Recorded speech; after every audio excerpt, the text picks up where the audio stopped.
mengenal phishing dan cara mencegahnya. Tugas kelompok Agenda 1 Analisa Isu Kontemporer. Pengampu materi Pak Tom Samonangan M.Hum. Phishing adalah upaya untuk memperoleh data informasi seseorang yang dilakukan dengan teknik pengelabuan. Data informasi yang menjadi sasaran phishing yaitu data pribadi, data akun, dan data finansial.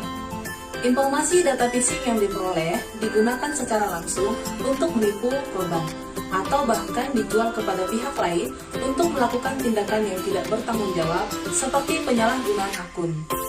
Aksi cybercrime ini benar-benar meresahkan dan berbahaya. Untuk itu, mari kita kenali jenis-jenis phishing. Jenis phishing ada dua. Yang pertama, email phishing atau sering disebut dengan clone phishing. Pada phishing jenis ini, serangan dilakukan melalui surat elektronik yang terlihat resmi dan mengandung attachment di dalamnya. Attachment ini kemudian digunakan untuk mengambil data dari si korban, untuk kemudian dikirimkan lagi ke tempat yang diinginkan oleh si pelaku. Jenis yang kedua dinamakan dengan spear phishing. Tingkat keberhasilan mencuri data pada jenis ini cenderung lebih tinggi, karena si pelaku memiliki target yang lebih spesifik. Mereka mencari dan mengenali data dari targetnya terlebih dahulu, sehingga si korban tidak akan curiga bahwa dirinya sedang diserang. Data yang biasanya diambil berupa password, nomor kartu kredit, nomor telepon, hingga nomor rekening bank yang biasanya dicantumkan korban pada layanan-layanan yang tersedia di internet, seperti media sosial, e-commerce, penyimpanan cloud, sampai pinjaman online. Yang ketiga, walling. Walling adalah langkah phishing yang tidak hanya mendekatkan individu secara spesifik, tapi juga individu yang memiliki kewenangan tinggi di suatu organisasi, misalnya bisnis, direktur perusahaan, manajer personil, dan lain-lain. Dengan demikian, jika tindakan walling ini berhasil, akan banyak keuntungannya yang bisa dimanfaatkan dari akses yang didapatkannya. Yang keempat, web phishing. Web phishing adalah upaya memanfaatkan web palsu untuk mengelabui calon korban. Website untuk phishing akan terlihat mirip dengan website resmi dan menggunakan nama domain yang mirip halnya yang mirip. Hal ini disebut domain spoofing. Sebagai contoh, untuk menyerupai Niaga Hoster, domain yang digunakan pelaku phishing adalah niaga_hostermy.id. Kemudian, bagaimana sebuah aksi phishing dijalankan? Yang pertama adalah pelaku memilih calon korban. Tahap awal dari kegiatan web phishing akan dimulai dengan menentukan siapa calon korbannya. Pada umumnya, korban yang disukai adalah pengguna platform pembayaran online seperti PayPal, Oppo, dan lain-lain. Kemudian yang kedua adalah pelaku menentukan tujuan phishing. Setelah mendapatkan calon korban yang potensial, pelaku akan mulai memikirkan apa yang akan dicapai dari kegiatan web phishing yang dilakukan.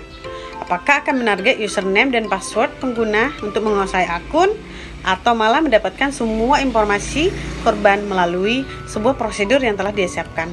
Kemudian yang ketiga adalah pelaku membuat website phishing. Untuk melancarkan aksinya, pelaku akan mulai menyiapkan website palsu untuk melakukan aksi phishing. Mulai dari mendesain website palsu, memilih nama domain yang mirip dengan domain asli, hingga menyiapkan konten dengan tulisan yang meyakinkan. 4.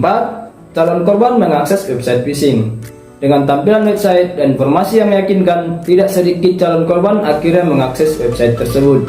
Biasanya, para pelaku mengajak calon korban melalui email yang disebarluaskan via SMS atau akun media sosial. 5. Calon korban mengikuti instruksi pelaku. Inilah kunci dari terjadinya aksi phishing. Biasanya, korban akan mengikuti instruksi pelaku. Saat itulah semua informasi pribadi korban berhasil dimiliki para pelaku. 6. Data korban akan dimanfaatkan. Jika data korban berhasil dimiliki, maka data korban akan dimanfaatkan untuk menjalankan aksi-aksi kejahatan yang tentunya akan merugikan para korban-korban aksi phishing. 9 tips agar tidak menjadi korban phishing. Yang pertama, selalu update informasi terkait phishing. Ikutilah berita perkembangan phishing dengan baik. Milikilah rasa ingin tahu apabila ada tentang keamanan insiden, seperti misalnya kebocoran data pelanggan aplikasi belanja online. Yang kedua, selalu cek siapa pengirim email. Berhati-hatilah ketika mendapat email dari pengirim yang mencurigakan. Anda harus ekstra waspada jika isi email terkait perubahan data. Yang ketiga, jangan asal klik link yang diterima. Pastikan dulu linknya aman. Pastikan keamanan website yang diakses. Jangan kunjungi website yang tidak aman, terutama website yang akan memproses data pribadi atau finansial.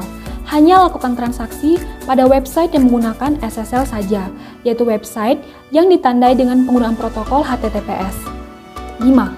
Gunakan browser versi terbaru. Sarana Anda untuk melakukan aktivitas online adalah browser. Jadi, selalu gunakan versi browser terbaru yang dapat melindungi keamanan data dan privasi Anda. 6. Waspada ketika dimintai data pribadi. Pada dasarnya, jangan pernah memberikan data pribadi Anda ketika mengakses sebuah website, kecuali website tersebut memang resmi dan data Anda dibutuhkan untuk menjalankan proses transaksi.